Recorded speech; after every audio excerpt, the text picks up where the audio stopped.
The Apache woman asked him for a child and gave him a family instead. People thought this story began with the boldest proposal the West had ever seen. An Apache woman walking up to a shy farmer and saying, "I want a child from you." But the truth was far different. This story began with a mixed-blood child no one claimed, with the fear that he would be taken away, with a woman brave enough to ask not for herself, but for a small soul on the verge of being lost in a world that would never fully accept him. And before the whole San Duro Valley heard a whisper of it, that windy afternoon stood still to witness something no one ever believed possible. It was mid-June of 1934, so hot that a person only needed half a minute outside for their throat to crack like dry clay. Elias Ward, the shyest farmer in the region, was sitting on his porch, listening to a weak radio sputter out a song that broke every few notes. His ranch was small and quiet, sometimes so quiet he felt he was turning into a living ghost. 8 years had passed since his fiancée left him for a wealthier rancher, and since then he'd lived simply, planting corn, tending cattle, fixing fences, avoiding crowds, and avoiding conversation even more. In San Duro, folks knew a good man when they saw one, and Elias was one of them.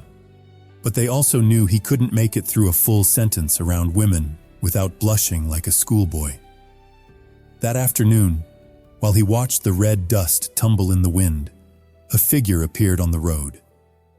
At first, Elias thought it was someone from town coming to buy corn, but as the shape drew closer, something in his chest tightened. The woman was so tall he thought his eyes were lying. Her shadow covered the entire porch step. Her stride was slow and steady, as if even the earth shifted to make way. When she stopped in front of the porch, Elias had to stand, because if he stayed seated, he'd only see her belt buckle. She was Apache, but unlike any Apache woman Elias had ever seen. She was tall, her shoulders broad, her arms sculpted like red rock pillars. Her long black hair was tied back, revealing a strong face, and eyes so deep and sad that Elias forgot to breathe for a moment. He couldn't remember ever looking at a woman this long without turning away. "You're Elias Ward?" she asked, her voice low and direct. Yes, I'm Elias," he stammered. "I am Talisa." Elias swallowed hard. "Do you need something from me?" Talisa stepped up onto the porch, close enough that Elias had to tilt his head back just to meet her eyes. And then she spoke the line that the town would retell for years with disbelief. "I want a child from you." Elias froze. His eyes widened as if someone had thrown cold water on him. He sputtered useless, his ears burning. No woman had ever confessed to him. No woman had ever asked him for whatever she meant. He stumbled back half a step, almost tripping over the doorframe. I'm sorry, did you say you want what from me?" Talisa looked at him steadily, with no teasing, no embarrassment. "I want a child, and I choose you." Elias felt his heart drop straight to the floor. His breath came in short bursts. His face burned hotter than a sunset. I don't think... I've never... Talisa crossed her arms, muscles shifting under the sunlight, her stance firm as a stone column. "Don't misunderstand," she said. "Not in the way you're panicking about." Elias wished the earth would swallow him whole. He was about to apologize when Talisa spoke again, slower and heavier. "There's a mixed-blood child in the tribe. His father is dead. His mother was taken away. The boy is about to be sent to a white institution. He will lose his family and his roots. I came here to ask you to be his father." The world around Elias stopped. He had thought she needed something else, something that made him blush and stutter. But Talisa's eyes were no longer fierce. They were sad, deeply sad, like a woman who had run out of choices. "You're a kind man," Talisa said quietly. "And the child needs someone like that if he is going to survive." Elias couldn't speak. The wind swept through, red dust curling softly around their feet, and he felt his life turning to a page he had never dared imagine. It took nearly half a minute for Elias to fully understand what Talisa meant. He wasn't used to handling anything big. The phrase, "be his father," kept repeating in his head until his knees nearly buckled. Talisa, meanwhile, stood still as carved stone, but her eyes held a quiet urgency that only someone observant would notice. It was clear she had fought her way through countless doubts before standing on his porch that day. Elias blinked hard, trying to piece the situation together.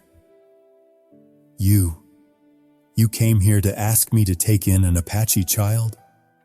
Why me? I'm just a poor farmer, His voice trailed into a tremble.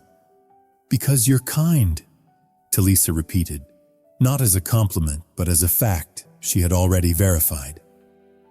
"The white folks in San Duro look at us like we're carved out of rock. But you..." She paused, lowering her chin slightly as she studied him. "You give water to Apache families who pass through your land, even during drought years." Elias swallowed.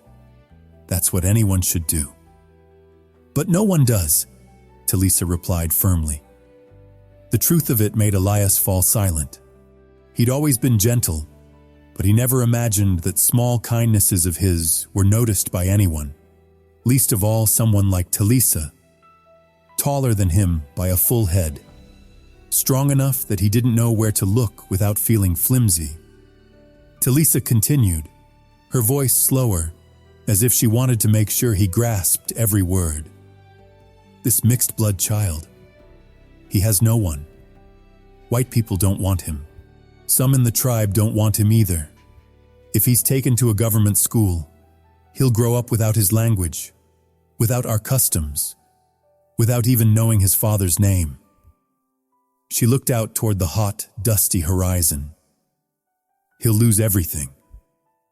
Elias cleared his throat, which had suddenly turned dry.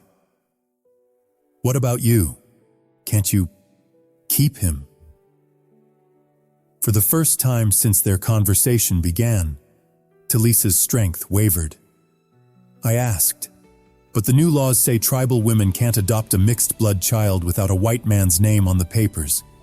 They claim we aren't suitable." She let out a short, bitter laugh. As if bureaucrats know anything about suitability. Something tightened in Elias's chest. He'd never liked government rules, and now he liked them even less. Talisa drew a slow breath. "I need a white man, someone willing to stand as his legal father, someone who doesn't run when trouble comes." She looked straight at him. "I believe that man is you." Elias stepped back, gripping the doorframe like it was the only thing keeping him upright. "Miss Talisa, I'm not sure I'm good enough to be anyone's father. I'm not strong, not brave like you. I've never had a child. Talisa raised an eyebrow. "You're scared, aren't you?" Elias flushed instantly. I'm not scared. I don't think I deserve something that heavy."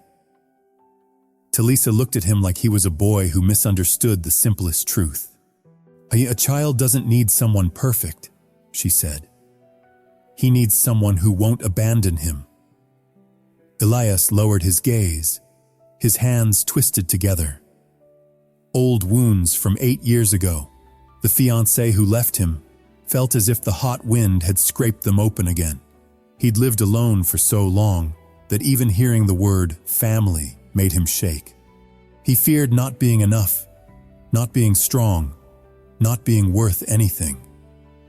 "Why not choose someone else?" he asked, barely louder than a whisper. "Because I don't trust anyone else the way I trust you," Talisa answered without hesitation. Elias lifted his eyes slowly, stunned that someone like her would place that kind of faith in him. "But He swallowed hard, forcing courage into his voice. "I need time." Talisa nodded. "I know you will. I won't push, but I don't have much time, Elias Ward." Her voice softened, but her eyes dimmed with an ache that made his heart twist. "In 1 week, the officials will return. If your name isn't on the paper by then, they'll take him." Elias felt something clamp tight around his ribs. Talisa straightened, her shadow covering the porch boards. "I'll return Saturday morning." She looked at him, not commanding, not pleading. "And I hope you answer with your heart, not with your fear." Then she turned and walked away, her footsteps steady against the Red Valley wind. Elias stood there long after she disappeared behind a row of dried yucca. Something unfamiliar churned inside him. Fear, guilt, and something else he couldn't name. Something that made him wish she would come back sooner than Saturday. And he knew. Whatever choice he made would change not only the life of that child, but his own. That night, Elias could barely sleep. He lay on his old wooden bed, eyes fixed on the ceiling while the weak radio signal crackled through the wind like broken words. Every sentence Talisa had spoken replayed as if she were standing right beside him. "I trust you. He needs someone who won't abandon him. I hope you answer with your heart, not with fear." Elias pressed his palms over his face and exhaled hard. He wasn't used to anyone placing faith in him. No one ever had, except for one person. And she had left him on the very day they were supposed to become husband and wife. He remembered that morning clearly, the white wedding scarf his mother had sewn by hand, the wildflower bouquet he had picked by the roadside, the trembling smile he wore because he believed he was finally getting a family.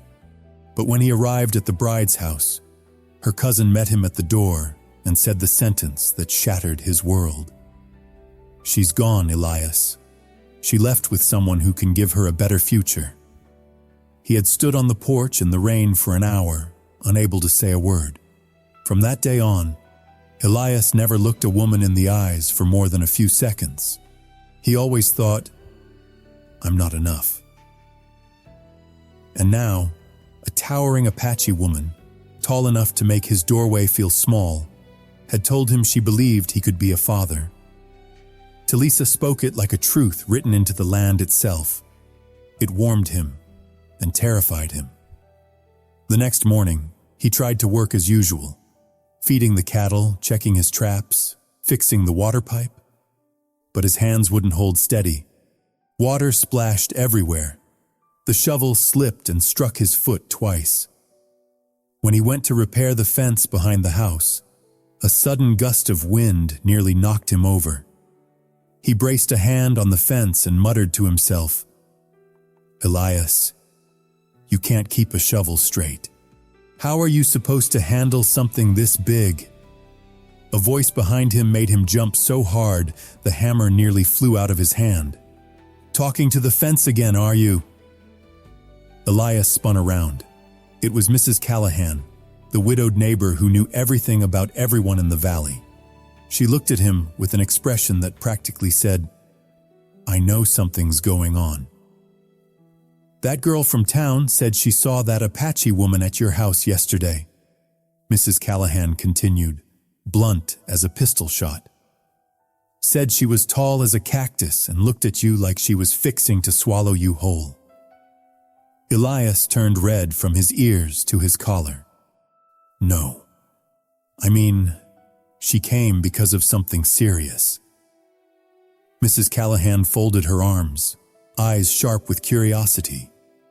"What serious thing makes a woman walk all the way from the West Ridge just to talk to you?" Elias froze. He had no idea how to begin. He certainly couldn't say, "She asked me for a child." That would set half the valley on fire. He went with the safest version possible. "There's a child who needs help." Mrs. Callahan's expression softened instantly. "A child? What's wrong with him?" "Nothing yet. But there could be." Elias stopped. His throat tightened with fear. "If I don't do something," Mrs. Callahan laid a gentle hand on his shoulder. "Elias, dear, good-hearted men like you always think you're not enough. But sometimes, it's the men who doubt themselves who end up doing the greatest good." Elias lowered his head, voice trembling. I'm afraid I'll make everything worse." She gave him a sad little smile. "Who isn't afraid? The brave ones are simply the people who do the right thing anyway. Tell me, who do you think that child deserves? Some rich man? Or someone who will care for him with real kindness?" Elias hesitated. "I'm just afraid I'm not good enough." "Talisa thinks you are," Mrs. Callahan said without hesitation. "And let me tell you something. Strong women, Apache or white, they don't trust men easily." Her words struck something inside Elias. Not a blow, but a soft tapping on a locked door in his heart. That afternoon, Elias sat on the porch again, looking toward the ridge where Talisa had disappeared. The wind swept past, carrying familiar red dust with it. He thought of the child she spoke of, a mixed-blood boy no one wanted. A boy who didn't belong to either world. A boy who might be taken away simply because he didn't fit. Elias knew that feeling better than anyone. He had been the man who didn't fit. The man who never felt like he belonged anywhere. And for the first time, instead of asking, "Am I good enough?" he asked something far more important. "If I don't do it, who will?" And the most frightening answer was the truth. No one. Talisa returned sooner than promised. Saturday was still days away. Yet on Wednesday morning, Elias heard strong footsteps on the dry dirt outside. He stepped onto the porch and saw her, with a child about 6 years old hiding behind her tall Apache frame. Talisa didn't speak right away. She placed her broad hand on the boy's shoulder and gently nudged him forward half a step. "This is Jonah," she said. He is the reason I came to you." Elias looked down at the small child, tiny compared to Talisa, with messy black hair and wide, wary eyes that held a sadness far too old for someone so young. Jonah glanced at Elias, then immediately lowered his gaze to his worn shoes. Elias could feel the fear and fragile hope tangled inside that brief look. He tried to smile, the shy smile everyone in town knew too well. "Hi there," he said softly. The boy didn't answer. He only pressed closer to Talisa's leg. She bent down, whispered something in Apache with a deep, gentle tone Elias had never heard from her. Jonah touched her shirt, then looked up at Elias again, only for a heartbeat, but long enough for Elias to see the flicker of hope. Elias inhaled quietly. "I can bring you both inside if you want," he said, hands trembling so badly he had to grip the doorframe for steadiness. Talisa nodded. "We came only so you could see him, so you'd know who he is." Elias opened the door. Talisa still had to duck to enter, and Jonah stepped in cautiously, studying the small house as if testing whether it was safe. Elias poured water for them, spilling more on the table than into the cups. Talisa accepted hers. Jonah refused with a small shake of his head, eyes glued to the floor. Elias sat opposite them. "His father, when did he die?" Talisa looked at Jonah before answering. "Last winter, an accident. And his mother was taken away by the government 3 months ago. He has no one left." Elias felt something sharp twist inside his chest. He looked at Jonah again and for the first time saw a reflection of himself in those sad eyes, the quiet loneliness he knew all too well. He wanted to speak, to comfort the child, but the words wouldn't come. Talisa set her cup down. "I have to go," she said. "I only wanted you to see him with your own eyes." Jonah clung to her immediately. Elias shot to his feet as if pulled by instinct. "Wait, Talisa." They both turned to him, his throat tightened. Would he even want to live with someone like me? The boy looked up, a small, slow lift of his head, as if waiting for permission to hope. Talisa said, "He doesn't need you to be perfect. He needs someone who will stand with him." Elias clenched his hands, feeling his heart pound like it hadn't in years. "I need a little more time." Talisa nodded, not disappointed. "I'll return on Saturday." "But Elias..." "Yes?" She held his gaze. "Rumors will start today. You need to be ready." And she was right. Only hours later, when Elias went to town to buy feed, the way people looked at him was different.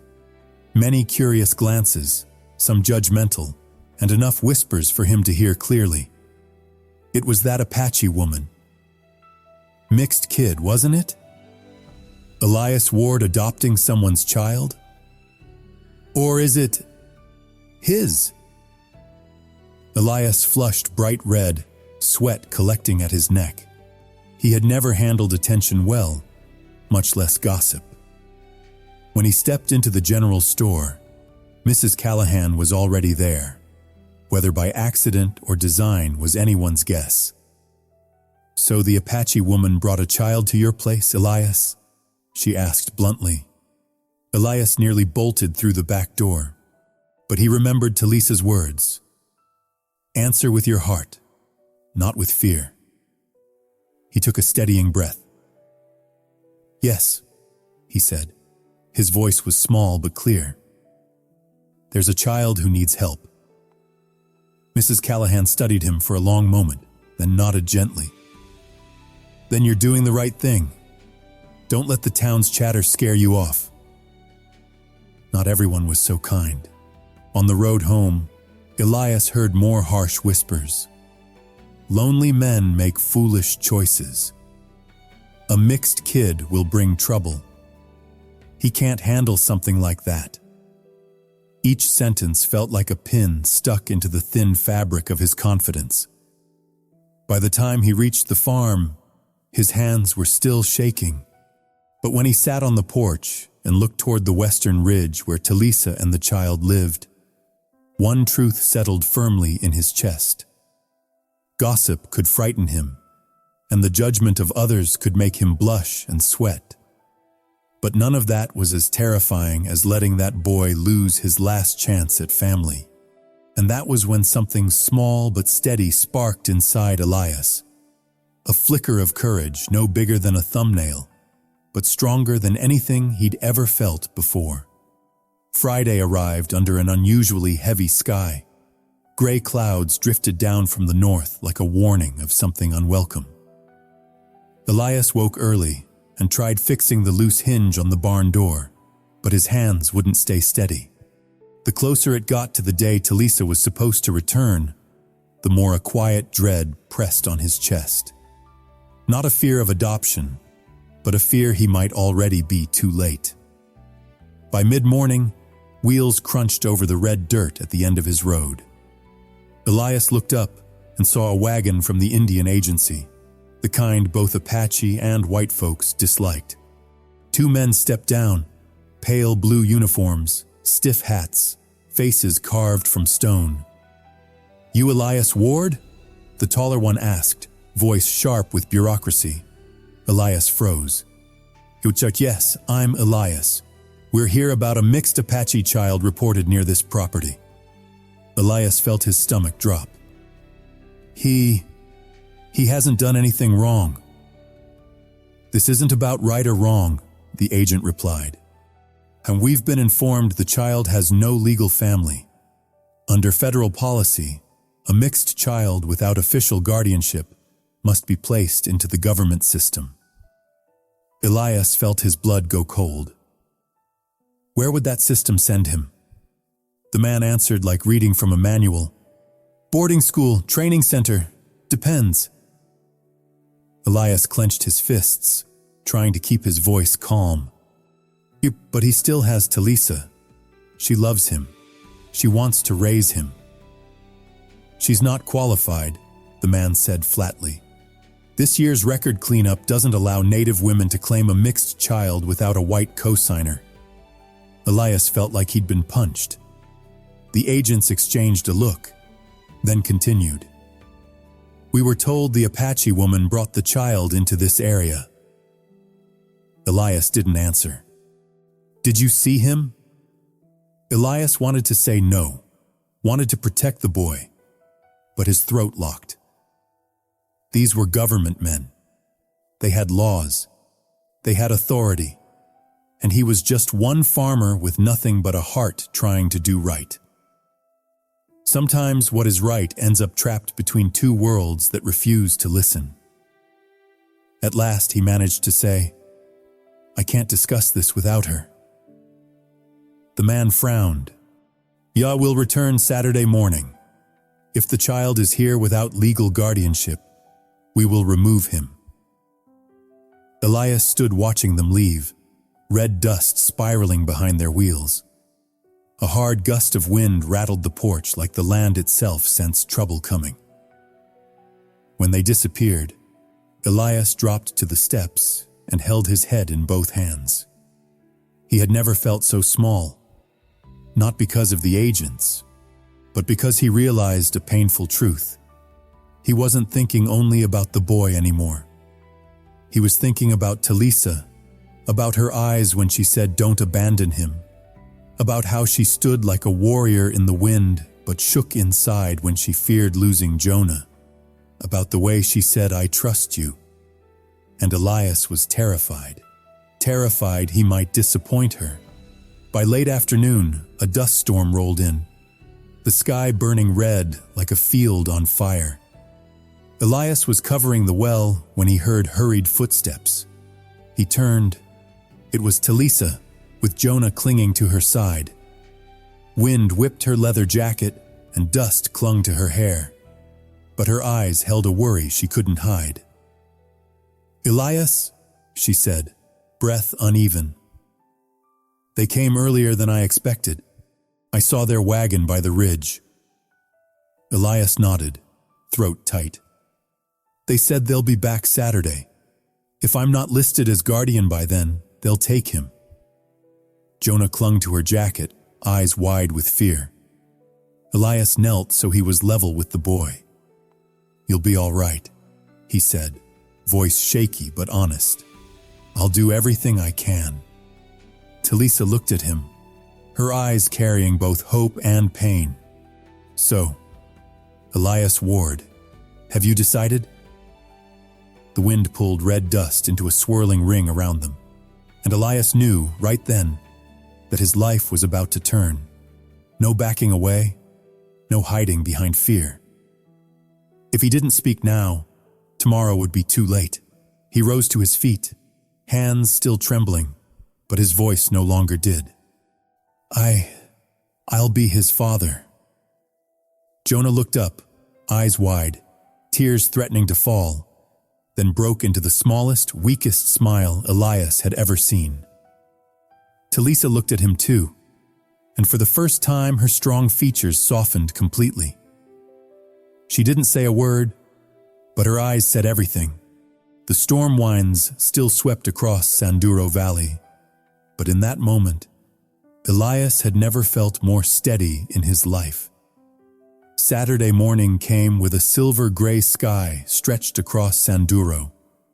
No rain, but heavy, like the whole valley was holding its breath. Elias had been awake long before sunrise. He barely slept, part fear, part worry, and mostly because he knew today would change the lives of at least 3 people. As he tightened his bootlaces, his hands trembled. Not from wanting to back out, but from understanding the weight of what he was about to swear to. And for the first time in years, he didn't run. Talisa and Jonah arrived right when the first light slid over the dry yucca stalks. Talisa walked fast and firm, but if anyone watched closely, they would see her eyes flick down to Jonah again and again to make sure he was beside her. The boy held her hand tightly, his eyes wide with worry. Elias stepped onto the porch. He wore the best shirt he owned, still worn, but the kind without patches. When he saw them, he breathed in deep, telling himself there was no turning back. Talisa studied him for a long moment. "Are you sure?" Elias nodded. "I'm sure." Jonah pressed his lips together and, to everyone's surprise, stepped closer to Elias. He didn't speak. He just stood there, like a thin little branch trying not to bend in the wind. That small gesture was enough for Elias to know he had chosen right. They walked together toward town to meet the Indian agency men, and that was when the staring began. On the main road, people slowed their steps just to whisper. Some pointed, some frowned. Elias heard the murmurs. "He's really taking that child? What's wrong with him?"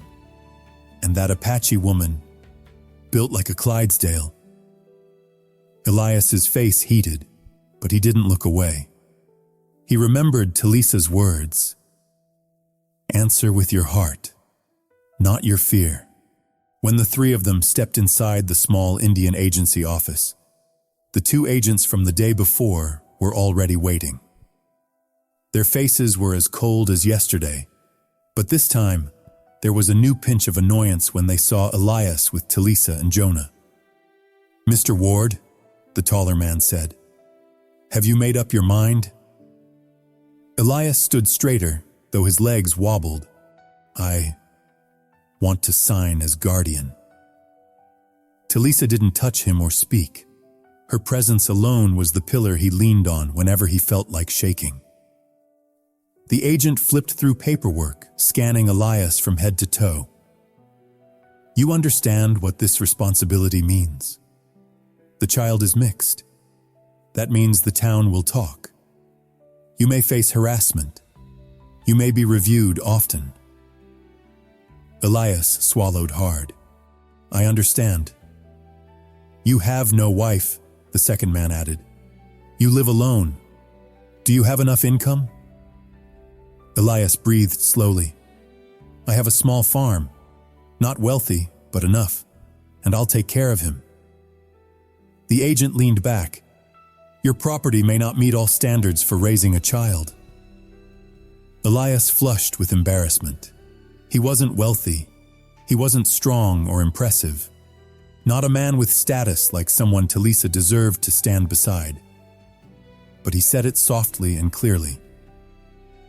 "I don't have much, but I'll give him everything I have." Talisa looked at him then, her eyes softening like a warm ember glowing inside a cold morning. Jonah moved closer until his leg brushed Elias's as if choosing where he belonged. The agents exchanged a look. They didn't like this, and Elias could tell they were searching for a reason to reject his request. One of them asked, "What is your relationship to the child?" Elias opened his mouth, then froze. He had no idea how to answer, but Jonah answered for him.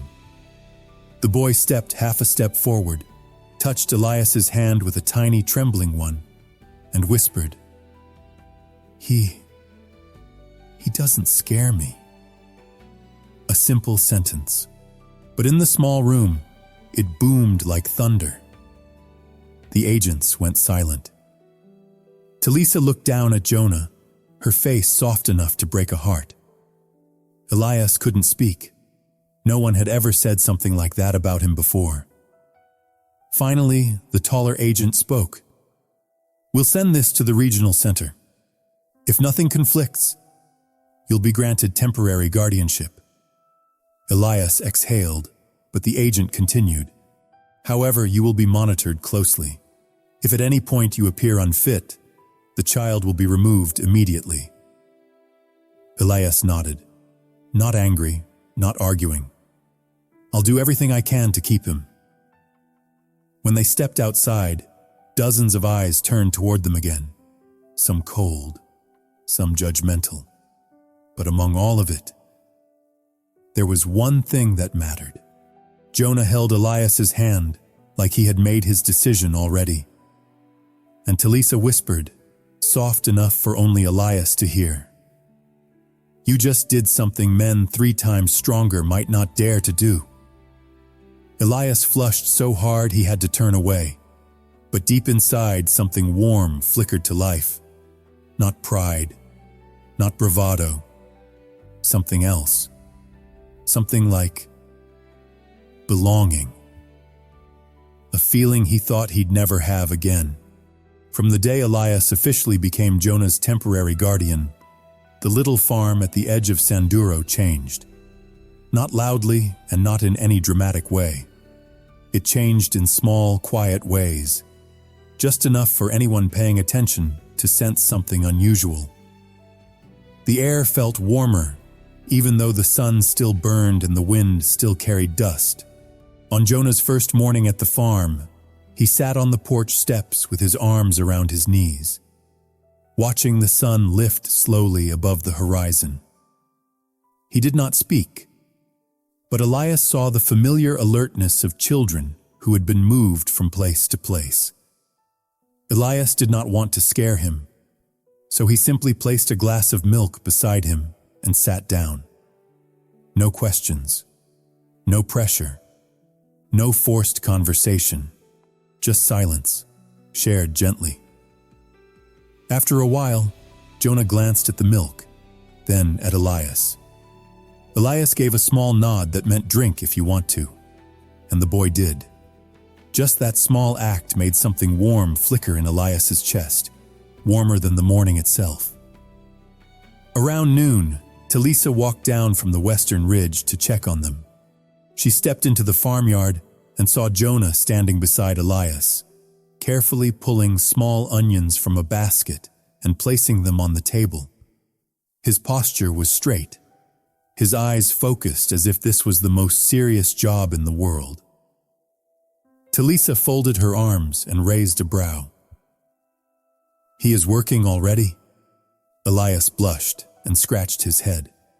I only showed him how to separate the onions from the potatoes.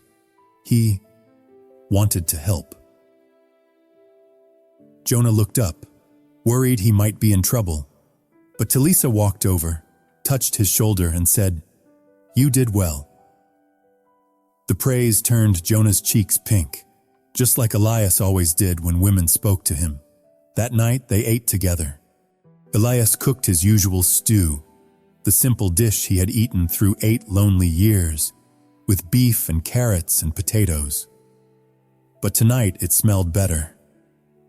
There was the small sound of a spoon hitting a bowl, the soft question from Jonah asking if it was spicy, and the rare sound of Talisa laughing.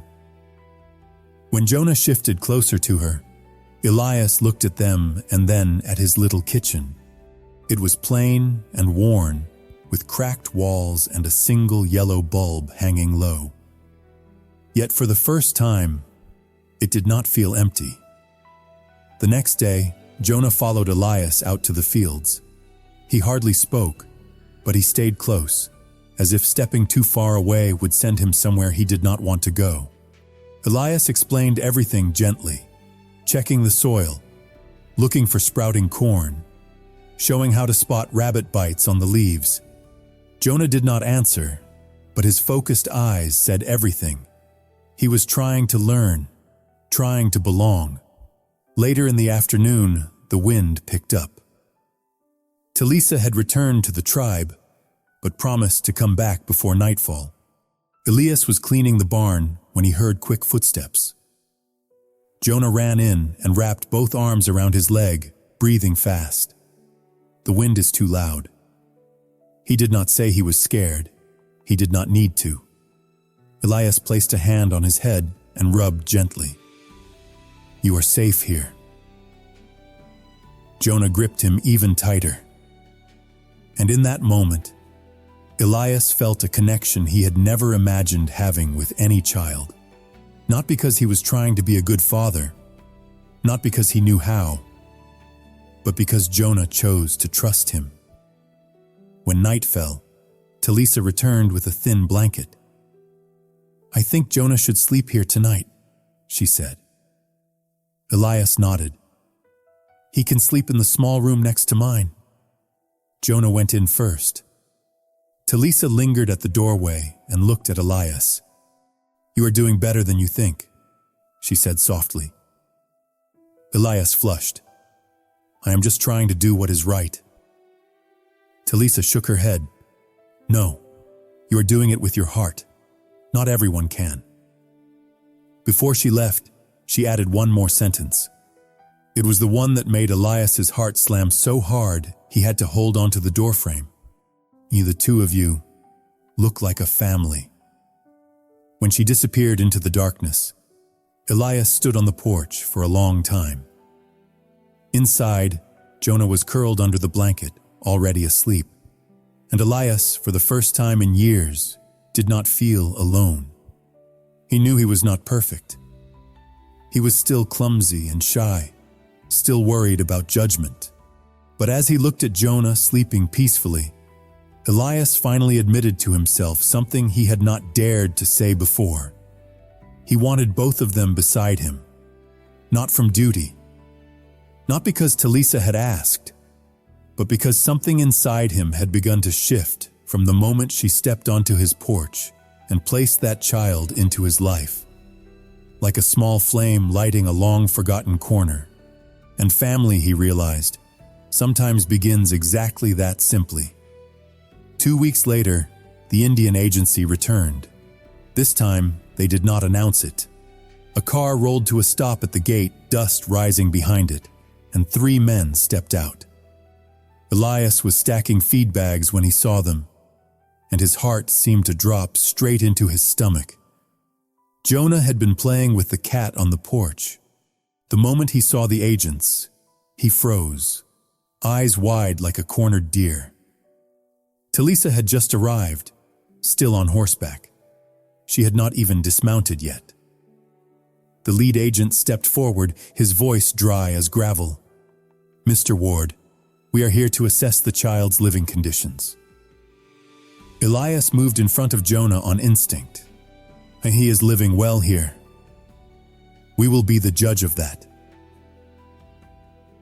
One man began circling the yard as if hunting for flaws. Another peered through the windows and into the kitchen, checking every corner. Talisa arrived, her eyes sharpening like the edge of a blade. "He is safe here," she said. "No one takes him without cause." The agent shrugged. "We follow the law." They turned to Jonah. "Kid, where do you want to live? With whom?" Jonah looked at Elias, then at Talisa. His young eyes were frightened, but certain. He ran to Elias, grabbed his hand, and said in a small but steady voice, "Here." The words froze everyone for a beat. The agent's jaw tightened. "Mr. Ward's material standards are low. Small house. Unstable income." Elias opened his mouth to respond, but someone else spoke first. "It is enough for us." Mrs. Callahan stood at the gate, hands on her hips, daring anyone to argue. Behind her came the store owner, the blacksmith, and several neighbors. They were not close friends of Elias, but they were people who had watched him live decently his whole life, without asking anything in return. "He is a good man," the blacksmith said, "better than plenty of men with big houses." Another woman added, "That child needs kindness, not shiny windows." The agents suddenly found themselves surrounded by firm, quiet, unshakable stares from townsfolk who rarely raised their voices but always spoke the truth. Truth that government officials could not twist. After reviewing the paperwork, and hearing Jonah say he wanted to stay, they finally signed a temporary approval declaring Elias fit to be guardian. They left in a cloud of dust, clearly displeased, but unable to do more. As the car disappeared over the hill, Jonah ran into Elias's arms and held on tight, as if he had been waiting for this moment of real safety all along. Talisa stood nearby, watching them with eyes soft as sunset on red stone. "You kept your word," she said, her voice low and warm. Elias answered, embarrassed but honest. "It was not a promise, I just wanted to." The townsfolk slowly drifted away, some giving Elias a pat on the shoulder, others offering a small nod. No mocking, no judgment. Something had shifted for real, not because Elias had become stronger, but because he had opened his arms to a child and a woman from the Apache tribe without asking for anything in return, and people saw that. People respected that. As the sun set, Talisa looked at him and said, "Now, we begin." Jonah held both their hands, one side the tall, strong Apache woman, the other the shy farmer with the gentlest heart in the valley. The three of them stood on the porch, and in that moment, Elias understood something simple. Family does not come from looking alike. It comes from choosing one another. In the Old West, folks believed the biggest things often came from the smallest moments. A bucket of water left out in a dry summer, a hand held at the right time, or a shy man who stepped forward when the world thought he never could. Because hearts, sometimes, are stronger than any law ever written. Jonah never needed a perfect father. He only needed someone who would not walk away when things got hard. And Talisa, the fierce Apache woman carved out of stone and wind, found in Elias something she thought no longer existed in this harsh land. A kind heart steady enough to hold two people the world had tossed around too many times. If today's story reminded you that family is not made by blood, but by the quiet choices we make for one another, then I invite you to stay. Hit subscribe, so the next time the West brings us another warm tale, you will be right here with me, listening to it on a soft, windy evening just like this one. Thank you for riding with me to the end. I will see you again, out where the border meets the hearts that choose each other.